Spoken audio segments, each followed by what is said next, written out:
नमस्कार, मैं हूं मोहन नायक और आप देख रहे हैं आपका मनपसंद चैनल कैथल टीवी। आज हमारे साथ वो शख्सियत है जिन्होंने क्या पूर्व संपादक अमर उजाला में रहे हैं, जनसत्ता में रहे हैं और प्रधान संपादक की बात करें तो दैनिक हिंट में है। उनसे जानेंगे उनके समय में पत्रकारिता किस तरह की रही थी और आज की पत्रकारिता को लेकर क्या कुछ कहना चाहेंगे और युवाओं के लिए क्या कुछ संदेश देना चाहेंगे कि आने वाले समय में पत्रकारिता किस तरह की रहनी चाहिए। और रोज़गार की अगर बात करें तो उस क्षेत्र में पत्रकार जो युवा हैं उनको रोज़गार किस तरह से अव्वल हो जो है वो पत्रकारिता क्षेत्र में होता है। पहले तो हम स्वागत करते हैं शंभुनाथ शुक्ला जी हमारे साथ हैं। नमस्कार सर। धन्यवाद। स्वागत है आपका कैथल टीवी में। धन्यवाद। सर, हम तमाम दर्शक आपको देख रहे हैं, पत्रकारिता क्षेत्र में आपने संपादक के पद पर भी काम किया, तो दर्शक भी ये जानना चाहेंगे और युवाओं भी ये जानना चाहेंगे आपने किस किस पत्रकारिता क्षेत्र में काम किया और कितने समय से आपने इस पत्रकारिता क्षेत्र में काम किया। देखिए, पत्रकारिता क्षेत्र में मैं करीब 45 ईयर से हूँ और जब मैंने 76 से मान लीजिए यानी ग्रेजुएशन कंप्लीट करने के बाद मैंने बीएससी किया था।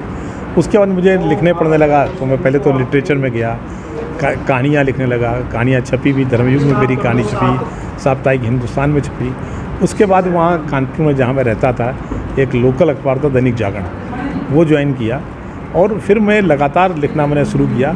तो मैं क्यों लिखता हूँ ये ज़रूर उस समय जैसे मुझे लगता था हम हर चीज़ को ज़मीन से जुड़ के देखते थे, हम हर चीज़ से जुड़ जाते थे। जैसे कोई समाज में कोई घटना घटी तो वो घटना मुझे लगती थी इसका एनालिसिस करना चाहिए कि आखिर घटना क्यों घटी, क्या वजह घटना घटी। तो मैं उसके पीछे जाने की कोशिश करता था, चीज़ों को जानने की कोशिश करता था। ये जानने की कोशिश ही मुझे एक्टिव जर्नलिज्म में ले आई और मैं पत्रकार हुआ। जहाँ तक आपका सवाल है कि आज के पत्रकार और कल के पत्रकारिता में क्या अंतर था, देखिए आज की पत्रकारिता चैलेंजिंग है। जितनी ही चैलेंजिंग चीज़ें होती हैं उतनी ही उसमें गड़बड़ियाँ भी आती हैं। तब की पत्रकारिता इतनी चैलेंजिंग नहीं थी। देखिए, साधन कम थे हमारे पास लेकिन चैलेंजेस ज़्यादा नहीं थे क्योंकि कंपटीशन इतना कम था।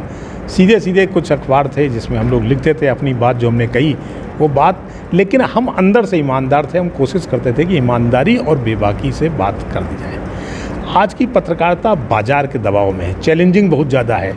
कहीं कोई खबर मिस ना हो जाए, अगला चैनल दे दे और हम ना दे पाएँ। उसी तरह अखबारों में दूसरे जगह खबर आ गई, हमारे अन्ना आई तो क्या होगा, ये सब चीज़ें हैं। तीसरे, आज का पत्रकार अपने संस्थान में रह कर के भी और बाहर भी तनाव बहुत महसूस करता है। एक तो उसको हरदम ही लगा करता है कि पता नहीं मेरा कल क्या होगा, हम कंपनी के अंदर कहीं साइड ट्रैक ना कर दी जाए, हम फेल ना हो जाएं। तो वो कुछ चीज़ें ऐसी ले आता है जिनका कोई मतलब नहीं। तो उनके साथ जिस तरह से उसको जुड़ना चाहिए वो जुड़ता नहीं है। वो सिर्फ ये देखता है कहीं हम पीछे न रह जाएं, कहीं हम इस रेस में कहीं हमारे साथ कोई प्रॉब्लम ना हो जाए, कोई दिक्कत ऐसी ना हो जाए कंपनी के अंदर, कंपनी के बाहर नहीं, ऐसी दिक्कत ना हो जाए जिसमें मुझे अपनी नौकरी गंवानी पड़े या कुछ प्रॉब्लम आ जाए।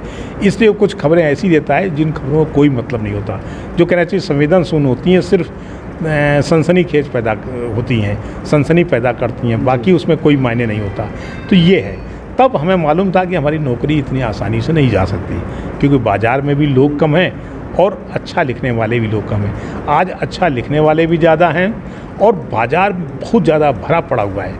तो कैरियर के लिहाज से तो पत्रकारिता आज का एक बड़ा शानदार कैरियर है, पैसा भी है, सब कुछ है। तब हम लोग पैसे की ज़्यादा चिंता नहीं करते थे, लेकिन उतना ही चैलेंजिंग होने के कारण इनसिक्योर भी होता जा रहा है क्योंकि आज पत्रकारों की भी नौकरी कोई सिक्योर नहीं है, कब उनसे नमस्ते कर दिया कुछ पता नहीं है। तो ये जो चीज़ें, बहुत सारी चीज़ें आई है, इनसिक्योरिटी आदमी को कमज़ोर करती है, उसने कमज़ोर भी कर दिया। बाज़ार बढ़ने से आदमी की डिमांड बढ़ती है तो डिमांड बढ़ी भी, लेकिन इनसिक्योरिटी और डिमांड बढ़ना दोनों चीज़ों में कोई तालमेल पत्रकार नहीं बिठा पा रहा है। सर, अब आज के दौर की बात करें तो काफ़ी डिजिटल जो है वो पत्रकारिता हो गई है, चाहे वो खबरों को भेजने की बात हो या और अन्य खबर पढ़ने की बात हो, काफ़ी डिजिटल हो गया है। आपके समय में खबरें किस तरह से भेजी जाती थी? देखिए, हमारे यहाँ जब मेरे समय मैंने जर्नलिज्म शुरू किया तब डाक से खबरें आती थी, जो कई बार 1 दिन 2 दिन 3 दिन लग जाते थे। बहुत जल्दी हुई, किसी ने RMS नहीं, रेलवे मेल सर्विस के थ्रू भिजवा दी, हो सकता है जल्दी मिल जाए। तो भी खबर छपने में जब घटना घटती थी उसके 2 दिन बाद पता चलता था घटना क्या घटी थी, सेम डे नहीं पता कर पाते थे। आज तो घटना घटी नहीं, खबर पहुँच गई। तो उस समय सिर्फ बड़े शहरों को छोड़कर बाकी डेली खबर नहीं आ पाती थी। आज कैथल तो हमारी गोली, अगर बहुत छोटे से कैथल के गांव में भी कोई घटना हो तो वो सब जगह छप जाएगी।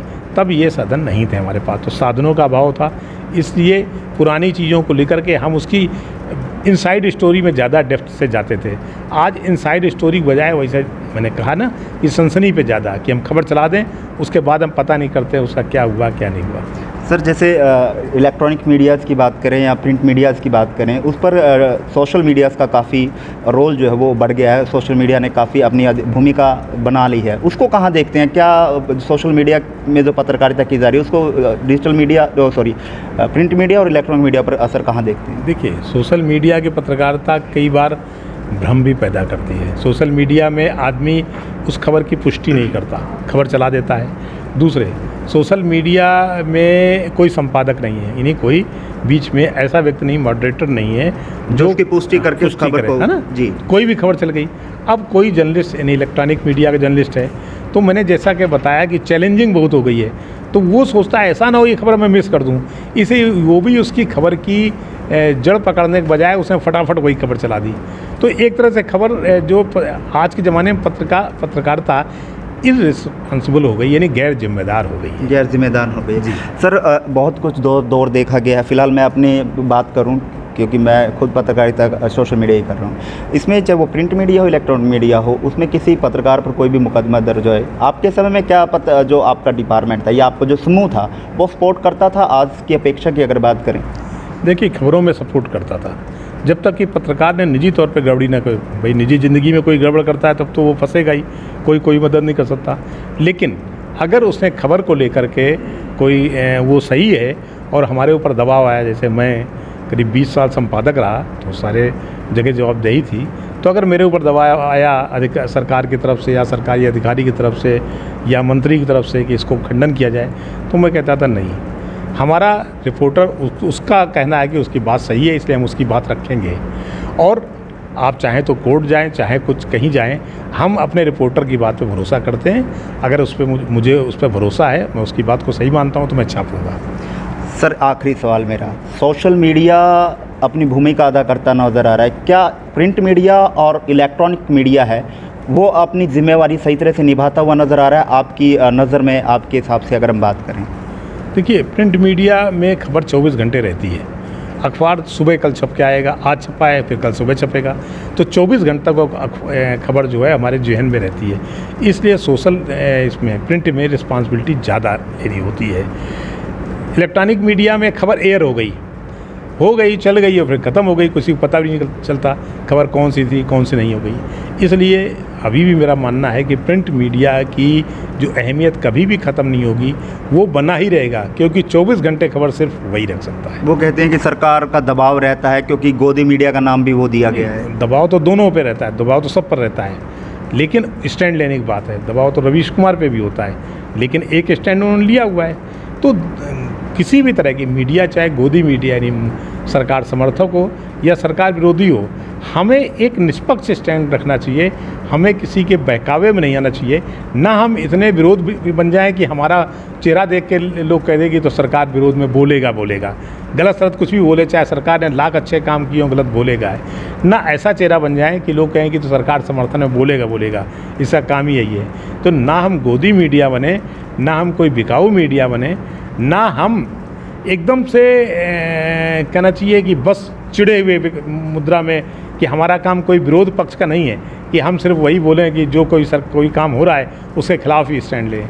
हमें निष्पक्ष विवेचना करनी चाहिए। सर अंत में आज के पत्रकार साथी हों, भले युवा हों, सोशल मीडिया के हों, डिजिटल हों, प्रिंट मीडिया के हों या इलेक्ट्रॉनिक मीडिया को, आपकी तरफ से क्या उनको सर संदेश रहेगा? भाई मेरा संदेश यही है कि हम एक निष्पक्ष पत्रकार बने, किसी के न फेवर में करें न किसी के खिलाफ लिखें। जितना हम जनता के साथ रहेंगे, नहीं जनोन्मुखी रहेंगे, पब्लिक ओरिएंटेड रहेंगे, उतने हम लोकप्रिय होंगे, उतनी ही हमारी पहचान बनेगी। बहुत बहुत धन्यवाद। धन्यवाद। और ये थे हमारे साथ श्री शंभुनाथ शुक्ला जी, जो पूर्व संपादक रहे हैं अमर उजाला के, जनसत्ता के, और प्रधान संपादक हैं दैनिक हिंट के। उन्होंने तमाम जानकारी दी कि उनके समय में कितनी पत्रकारिता किस तरह की रही है और फिलहाल की पत्रकारिता क्या है और कितनी चैलेंजिंग है। उन तमाम विषयों पर हमने बात की और तमाम खबरों के लिए आप देखते रहें कैथल टीवी।